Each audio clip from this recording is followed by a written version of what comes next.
Well, the waste left behind by man's best friend brings plenty of business to one Carolina company. Carolina Poop Rinse helps property management companies deal with owners who don't clean up after their dogs, go. They provide DNA kits to track each dog, which can lead to a fine for the owner. Time Warner Cable News reporter Amy Elliott shows us how it works and what dog owners think about the program.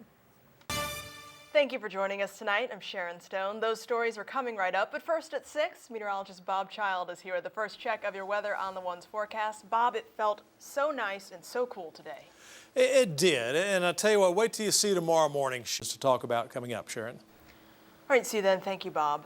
The FBI, SBI, and Rowan County Sheriff's investigators searched the home of Erica Parsons today. Neighbors say dozens of law enforcement officers showed up around 10 this morning and searched all day for clues in the 15-year-old's disappearance. Sheriff's officials are now calling this a criminal investigation. Salisbury Bureau reporter Jenna Barnes has the latest. 5 people are charged in connection with the kidnapping of a Wake Forest man. The FBI says Frank Jansen was targeted as part of an elaborate plot involving an inmate at a North Carolina prison. Lenny Supal explains where this case stands now.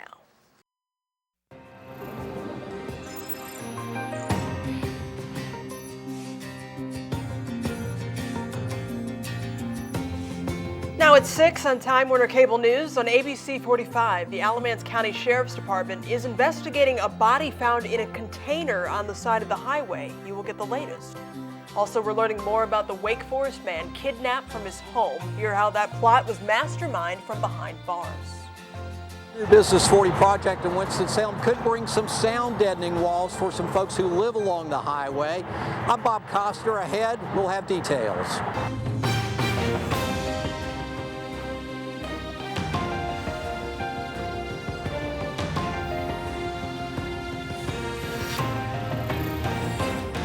You're watching Time Warner Cable News on ABC 45. And thank you for joining us tonight. I'm Sharon Stone. Those stories are coming right up, but first at 6, meteorologist Doug Lindsay is here with the first check of your weather on the One's forecast. Doug, I thought it was another wonderful day. Yeah, perfect. Springtime in the Carolinas can be quite gorgeous. The Alamance County Sheriff's Office is investigating the discovery of a body along a roadway near Graham. Time Warner Cable News reporter Caitlin Lockerbie is at the scene right now at Belmont Mount Herman Road and Southern High School Road. Caitlin. The inmate, investigators say, was the mastermind behind the plot to kidnap the father of a Wake County prosecutor, is now facing charges in this case. Kelvin Melton has been charged with conspiring to kidnap Frank Jansen while inside Polk Correctional Institution in Butner. Now, police are wondering how he was able to orchestrate that kidnapping from behind bars. Time Warner Cable News reporter Heather Moore has more on this bizarre case. Following this kidnapping, the North Carolina Conference of District Attorneys is calling for improved measures to protect prosecutors and their families, as well as increased punishment for individuals who smuggle cell phones into prison.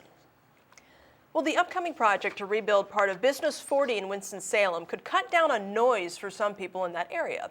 The DOT identified areas to study for the possible placement of noise reduction barriers. Time Warner Cable News reporter Bob Costner takes a look.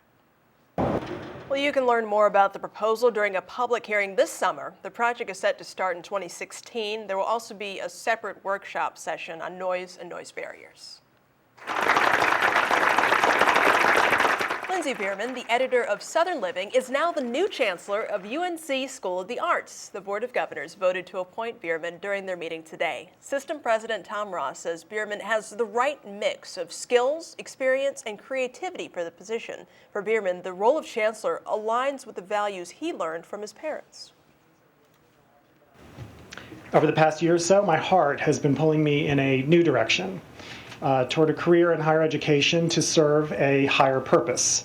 He has also earned a reputation for great integrity and sound judgment and the ability to turn big challenges into big opportunities. Bierman plans to start his new role in mid-July. His salary is $255,000 a year.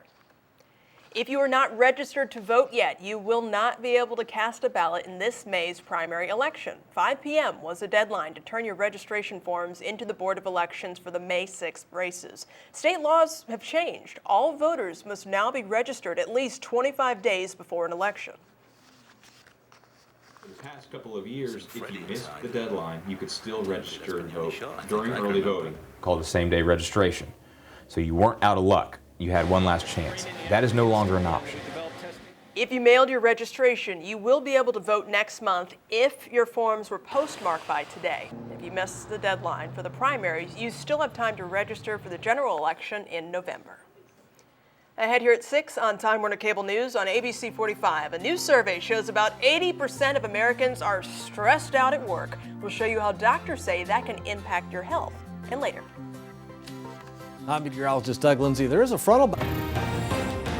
You're watching Time Warner Cable News on ABC 45. All right, we have some breaking news to bring you right now. Police say they have located the driver of the vehicle involved in yesterday's hit and run in Winston-Salem. Now, you might remember these gruesome details we told you about. A man was killed after being struck by a car, and he was dragged for 3 miles through Winston-Salem until his death. Now, police say the driver actually stopped momentarily before continuing on, with 54-year-old John Otis still trapped underneath. Again, he was dragged until his death, a very gruesome detail there. Police are still investigating. They have said they have warrants for the driver, and they have located the driver of the car they believe is involved. Viola Demetra Spencer is the person they're telling us they have been looking for. Now, bond was set at $25,000. Again, they say this investigation is still ongoing, and if you do have any information, they're still asking for you to call police or Crime Stoppers with anything you can do to help them.